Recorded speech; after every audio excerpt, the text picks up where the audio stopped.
15ಕ್ಕೆ ಸೀಮಿತಗೊಳಿಸಬೇಕಂತೇಳಿ ಚರ್ಚೆ ಆಗಿದೆ.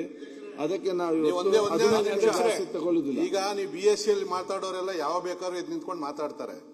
ನಮ್ಗಿರುವಂತದೇ ಗಮನ ಸೆಳೆಯೋದ್ರಲ್ಲಿ ಬಿಟ್ರೆ ಇನ್ನು ಪ್ರಶ್ನೆಯಲ್ಲಂತೂ ನಮ್ದಂತೂ ಬರೋದೇ ಇಲ್ಲ ಬಿಡ್ರಿ. ಯಾರ್ಯಾರ್ದೋ ಲಾಟ್ರಿ ಗಮನ ಸೆಳೆಯೋದಲ್ಲಿ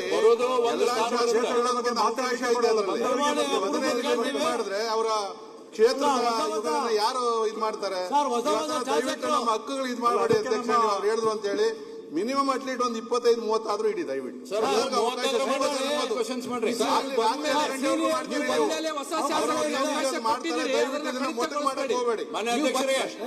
ಗಮನ ಸೆಳೆಯೋದ್ರಲ್ಲೇ ಎಲ್ಲರೂ ಮಾತಾಡುವಂತದ್ದು, ಲಿಮಿಟ್ ಮಾಡಕ್ ಹೋಗಬೇಡಿ ಅದನ್ನ ದಯವಿಟ್ಟು.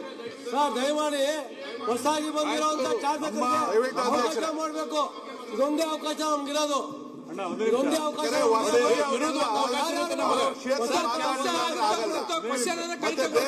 69 ಅರ್ಧ ಗಂಟೆಯಲ್ಲಿ ನೀವು ಕೊಡೋದಿಲ್ಲ, ಅವಕಾಶ ಇರಲ್ಲ. ಇರೋದೊಂದು ಅವಕಾಶ ಕಳೆಯೋದು ಬೇಡ ದಯವಿಟ್ಟು. ಜಾಸ್ತಿ ಮಾಡಿ ಲಿಮಿಟ್ ಮಾಡಬೇಕು.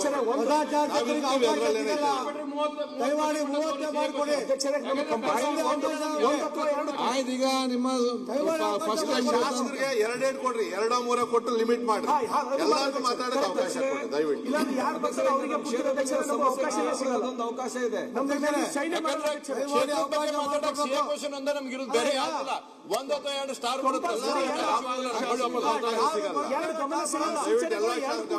ಆಯ್ತು ಹೇಳಿದ್ರಲ್ಲ. ಈಗ ಶಾಸಕರಿಗೆ 2 ಅವಕಾಶ ಆಯ್ತು ಹೇಳಿ ಸರ್. 20 ಆಯ್ತು ಲಿಮಿಟ್ ಮಾಡಬೇಡ ಸರ್. ದಯಮಾಡಿ 30 ಅವಕಾಶ ಮಾಡ್ಕೊಡಿ. ಅವ್ರೆ ಒಂದ್ ನಿಮಿಷ ತಡೆಯೋಣ ಅಣ್ಣ. ಈಗ ಸ್ಟಾರ್ ಬರಲ್ಲ, ಹೇಳ್ತಿರಲ್ಲ. ದಯಮಾಡಿ 1 ಅವಕಾಶ 30 ಅವಕಾಶ ಮಾಡ್ಕೊಡಿ. ಎಲ್ಲ ಜೂನಿಯರ್ಗಳು ಯಾವ ಹೊಸ MLAಗೆ ಮಾತಾಡಕ್ ಅವಕಾಶನೇ ಇರಲ್ಲ.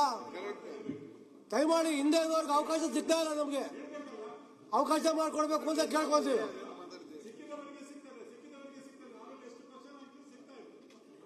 ಯಾಕೆ ಅಂತ ಗೊತ್ತಿಲ್ಲ. ನಮ್ಮ ಸಮಸ್ಯೆಗಳಿರ್ತವೆ. ಆ ಸಮಸ್ಯೆಗೆ ಸಿಕ್ಕಿದ್ರು ನೀವು ಮಾತಾಡ್ಲಿಕ್ಕೆ ನಮಗೆ ಸಮಯ 5 ನಿಮಿಷ ಸಮಯ ಸಹ ಕೊಡ್ಲಿಲ್ಲ. ಅದನ್ನು ಸಹ ಕೊಡಿ, ಮತ್ತೆ ಯಾವತ್ತು ಕ್ಯಾನ್ಸಲ್ ಮಾಡಬೇಡಿ ದಯವಿಟ್ಟು. ಅಧ್ಯಕ್ಷರೇ ಆರಂಭದ ದಿನಗಳಿಂದ ಕೂಡ ಮೊದಲನೇ ಬಾರಿ ಯಾರು ಗೆದ್ದಿದ್ದಾರೆ ಅವರಿಗೆ ಅವಕಾಶ ಕೊಟ್ಟಿದ್ದೀರಿ. ಈಗಲೂ ನಮಗೆ ಗಮನ ಸೆಳೆಯುವ ಅವಕಾಶ ಕೊಡಿ. ಯಾಕಂದ್ರೆ ರಾತ್ರಿ 12 ತನಕ ಕೂರಿಸ್ಕೊಂಡು ನಮಗೆ ಅವಕಾಶ ಮಾಡಿ ಕೊಟ್ಟಿದ್ದೀರಾ. ಯಾಕಂದ್ರೆ ಗಮನ ತೆರೆದೇ ಹೋದ್ರೆ ನಮ್ಮ ಕಾರ್ಯಗಳೇ ಆಗದೇ ಇರುವಂತ ಸ್ಥಿತಿ ನಿರ್ಮಾಣ ಆಗುತ್ತೆ. ನಿಮ್ಗೆ ಮಾತಾಡೋದು ಗೊತ್ತಾಗಿದೆ ಸರ್.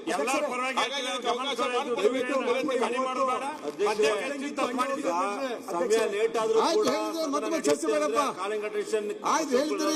ಸ್ಟಾರ್ ಕ್ವಶನ್ ಹಾಕಿ ಮುಗಿಸ್ತೀನಿ.